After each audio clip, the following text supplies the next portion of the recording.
ओम शांति।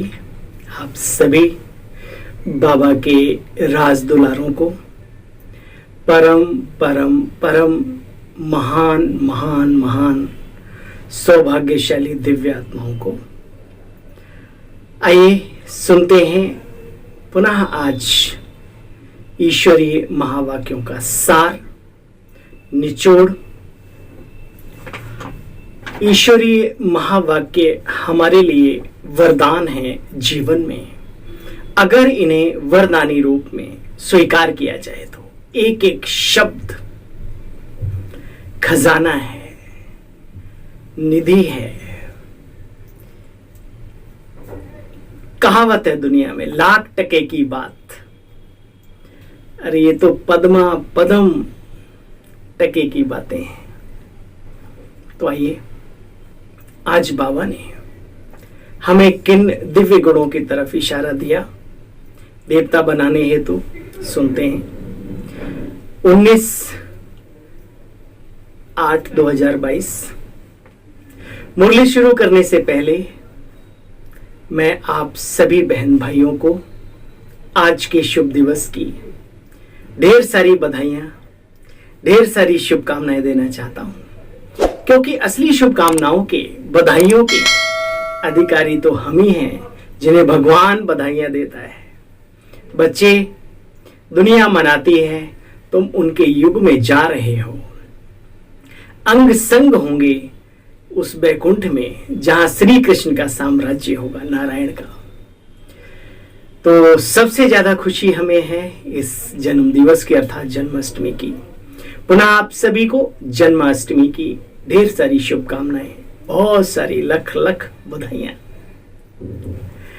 तो बाबा कहते हैं, मीठे बच्चे, अभी तुम्हें सारे विश्व के आदि मध्य अंत की रोशनी मिली है। रोशनी। मीठे बच्चे, अभी तुम्हें सारे विश्व के आदि मध्य अंत की रोशनी मिली। तुम ज्ञान को बुद्धि में रख, सदा हर्षित रहो। सदा खुश रहना है तो ज्ञान का मनन चिंतन करते रहो, जुगाली करते रहो, मथानी चलाते रहो बुद्धि की, जिससे खुशी की तरंगें प्रवाहित होती रहें, देसी घी मक्खन निकलता रहे। तुम ज्ञान को बुद्धि में रख, सदा हर्षित रहो। प्रश्न, अभी तुम बच्चों की बहुत जबरदस्त तकदीर बन रही है, कौन सी और कैसे? अभी तुम बच्चे श्रीमत पर चल 21 जन्मों के लिए बेहद के बाप से वर्षा लेते हो। श्रीमत पर तुम्हारी सब मनोकामनाएं पूरी हो रही हैं। यह तुम्हारी जबरदस्त तकदीर है। इससे भी बड़ी दुनिया में कोई तकदीर होती है क्या? विचार करो। गीत बजा है, तकदीर जगा कर आई हूं, तकदीर जगा कर आई हूं, मैं एक नई दुनिया बसाने, मैं तकदीर बनाने, तकदीर चमकाने बाबा के घर आई हूँ, ज्ञान में आई हूँ। ऐसे गीत गाओ अंदर ही अंदर। तकदीर जगी, बाबा ने मुझे अपनाया, हम बाबा के पास पहुंचे। अभी उसे चमकाना है पुरुषार्थ से, अभी बनाना है, जितना बनाना चाहो। सिर्फ जगाने से ही काम नहीं होगा। जगी तो आ गई, अच्छी बात है। ओम शांति। यह भगवान की पाठशाला है। सभी घर किसके हैं? विचार करके विचार करना। निमित्त कोई चाहे अच्छा हो, चाहे थोड़ा नॉर्मल भी हो, खराब तो हो नहीं सकता, क्योंकि गॉडली सिलेक्शन खराब नहीं होती हो। हमारा चश्मा खराब है, वो अलग बात है। बाबा कहते हैं ये भगवान की पाठशाला, यहाँ है ही भगवान वाच, सर्व के प्रति नहीं। भगवान अपने बच्चों के प्रति बोलते हैं। भगवान वाच बच्चों के प्रति। गीत की पहली लाइन है, तकदीर जगाकर आई हूं। इस ईश्वरी पाठशाला व बेहद की पाठशाला में भगवान तो एक को ही कहा जाता है ना। कौन? वो एक है कौन? भगवान बच्चे अनेक नहीं होते, सभी आत्माओं का बाप एक है। आत्माओं यानी बहुत सारे, परमात्माओं नहीं कहा जाता है। परमात्माएं नहीं बोला जाता है, परमात्मा। तो बाबा ने कहा सभी आत्माओं का बाप एक है। अब एक बाप और अनेक बच्चों का ये संगठन है, ये मेला है। आज श्री कृष्ण जन्माष्टमी है। तुम बच्चे जानते हो इस जन्म को अष्टमी क्यों कहते हैं? क्योंकि वैकुंठ में 8 जन्म देवी देवताओं के होते हैं, जानते हैं ना। शास्त्रों का भी जो सार है तुम बच्चों को यहाँ समझाया जाता है। वहां दिखाया गया है कि ब्रह्मा की नाभि से, विष्णु जी की नाभि से श्री ब्रह्मा जी निकले। ऐसे नहीं विष्णु बैठ ब्रह्मा द्वारा शास्त्रों का सार समझाते नहीं बच्चे। परम पिता परमात्मा निराकार दिव्य ज्योति पुंज, अखंड ज्योति पुंज, वो जो कहते हैं हजारों सूर्यों से तेजो में सूर्य समान ताकत रखता है, उसकी बात है। परम धाम निवासी परम धाम से शिव बाबा करके ब्रह्मा तन का आधार लेकर तुम बच्चों को सर्व शास्त्रों का राज समझाते हैं, जीवन बनाते हैं। मनुष्य इतनी मेहनत करते हैं, भक्ति आदि करते। अच्छा बच्चे विचार करो, मिलता क्या है? क्षण भंगुर का कुछ प्राप्तियां हो भी जाएं तो बाबा कहते हैं उससे पेट नहीं भरता। इतनी मेहनत करते हैं, क्या मिलता है? बाबा कहते जब तुम्हारी भक्ति पूरी होती है तब मैं आता हूं भक्तों को भक्ति का फल देने। जिन्हें मिल गया है वो स्वाद चखते रहो, आनंद में स्थिति में, मौलाई मस्ती में मस्त रहो। जिन्हें नहीं मिला है उनका अपना सौभाग्य है, भाग्य है, तकदीर है, समय पर उन्हें भी मिल जाएगा, उनकी भी चिंता नहीं है ना। अपने को मिला है तो उसका फायदा पूरा उठाओ। ऐसा ना हो एक गांव में एक बहुत बड़ी ताकत पहुंची सत्संग कराने के लिए, बड़ी अच्छी माता थी। पूरे गांव वालों को आओ जी देखो सत्संग चल रहा है, आओ जी। तो सारे तो आगे सत्संग में और वो बुलाते बुलाते वो खुद ही रह गई। तो ये थोड़ा सा अपना भी ध्यान रखो। बाबा कहते हैं तुम्हारी पूरी दुर्गति हो जाती है तब मैं आता हूं। सतयुग त्रेता में तुम अपना राज्य भाग्य पाते हो, पुरुषार्थ यहां करते हैं और प्रारब्ध उन युगों में पाते हैं। यहां आए हो अपनी तकदीर बनाने। क्यों आए? बाबा के घर में, बाबा के पास, बाबा के निकट।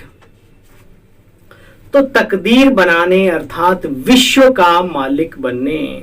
बाप समझाते बच्चे ये बातें बुद्धि में रखो हमेशा। हम देवी देवता थे, बाबा कहते तुम ही देवी देवता थे। अब ब्राह्मण बने हो किस लिए? मनुष्य से देवता बनने के लिए।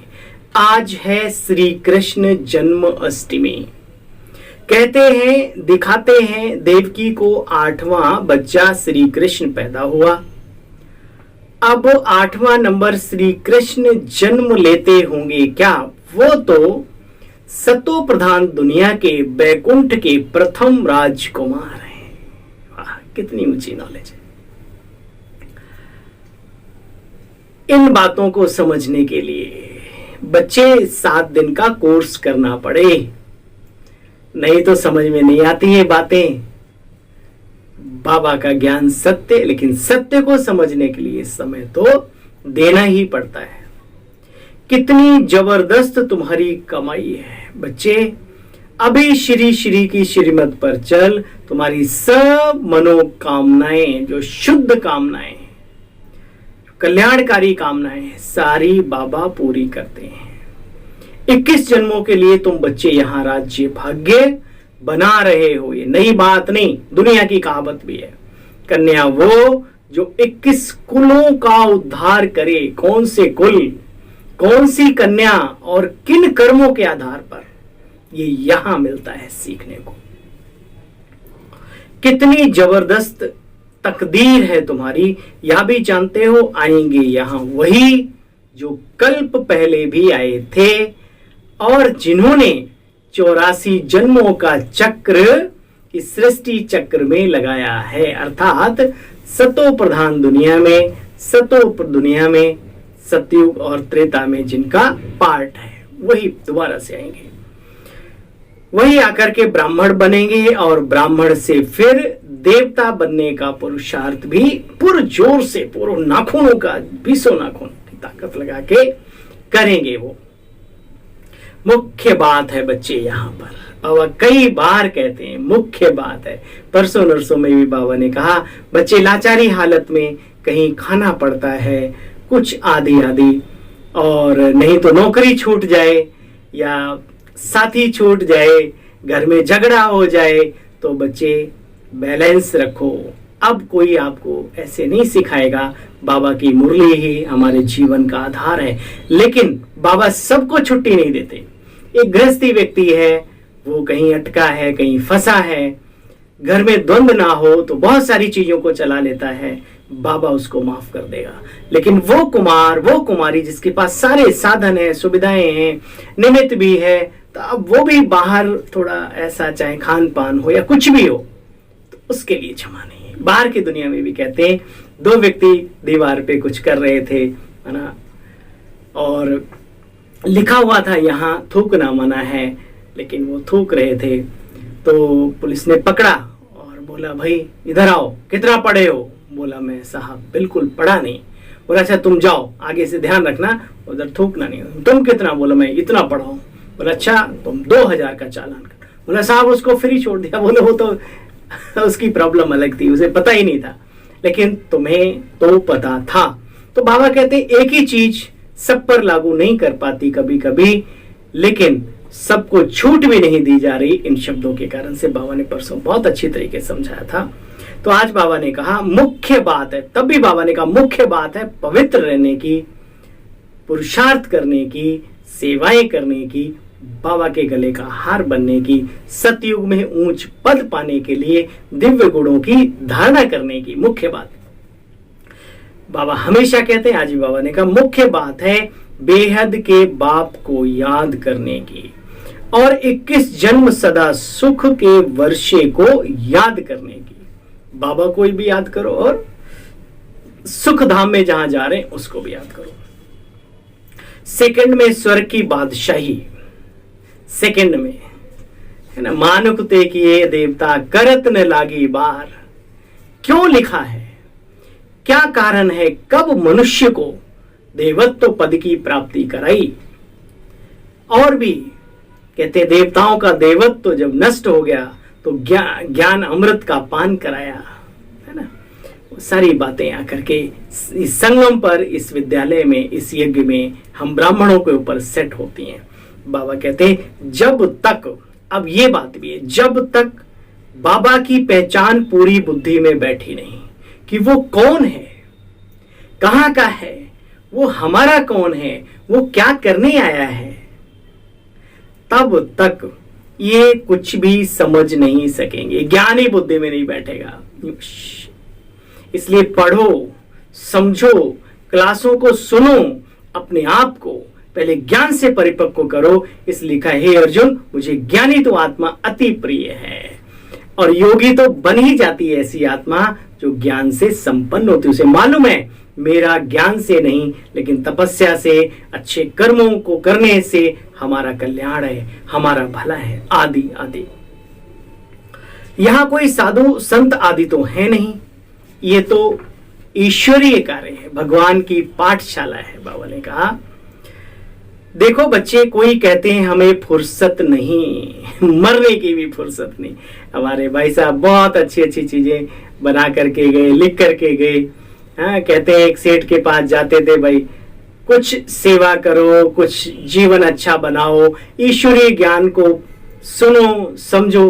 कहते थे भाई हमारे पास तो मरने की फुर्सत नहीं है, क्या करूं, ठीक है थोड़ा फ्री होऊंगा तो मैं आऊंगा।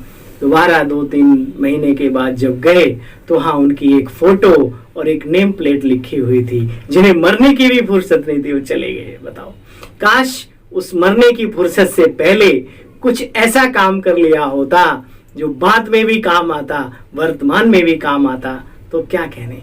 ये हम सब पर ये बात लागू करती है। बाबा कहते हैं फुर्सत नहीं, बाबा कहते ये सच्ची सच्ची कमाई है, वो झूठी कमाइयां हैं, ये सच्ची कमाई है।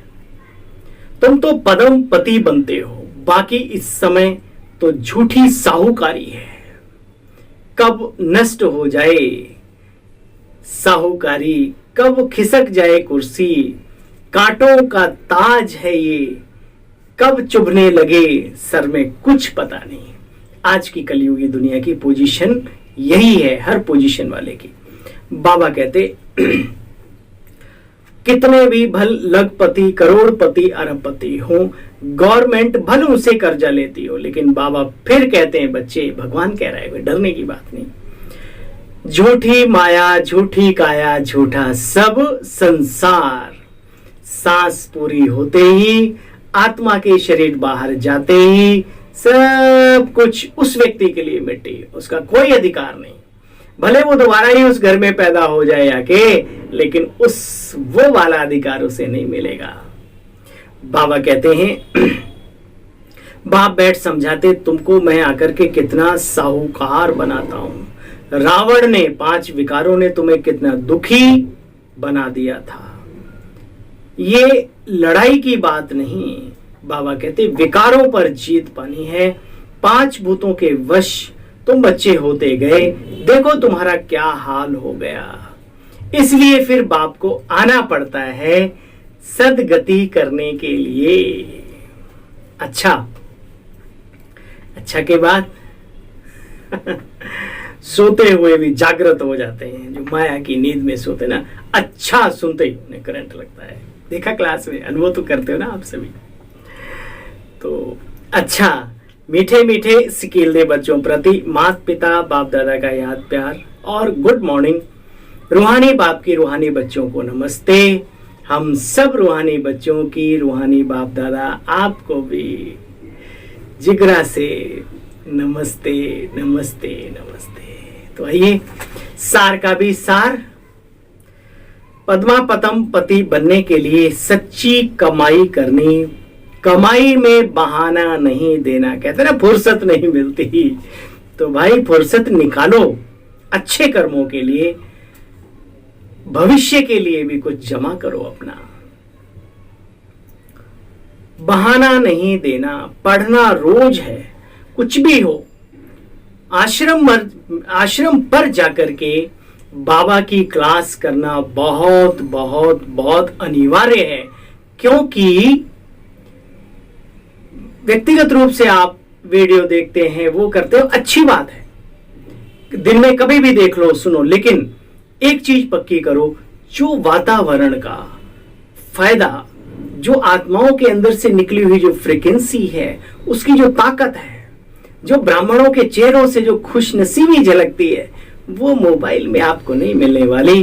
वो प्रैक्टिकल में थोड़ा सा सुबह या दोपहर या शाम को भी काफी टाइम होता है। अगर क्लास का टाइम नहीं तो सेंटर पर जाके बाबा के रूम में बैठो, मुरली पढ़ लो या सुन लो। बहुत सारी बातें जो आप पढ़कर नहीं समझ सकते, सुनाने वाला आपको समझा देगा। उसका भी एक अपना महत्व है जीवन में। जो रूटीन में क्लास करते हैं वो बहुत आगे जाते हैं। तो इसलिए बाबा ने कहा कि पढ़ना रोज है, क्योंकि इसकी वैल्यू ना होती तो शायद बाबा भी महीने में एक बार सत्संग करा दिया करते, रोज नहीं ये क्लास का सिस्टम रखते। भगवान जब रोज आकर के हमें कुछ सुना रहा है, हमारे ऊपर मेहनत कर रहा है, तो हम क्यों पीछे रहें।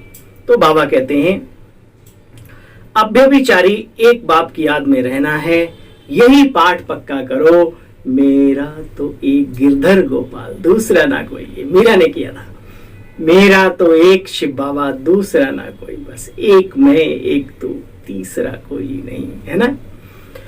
अच्छा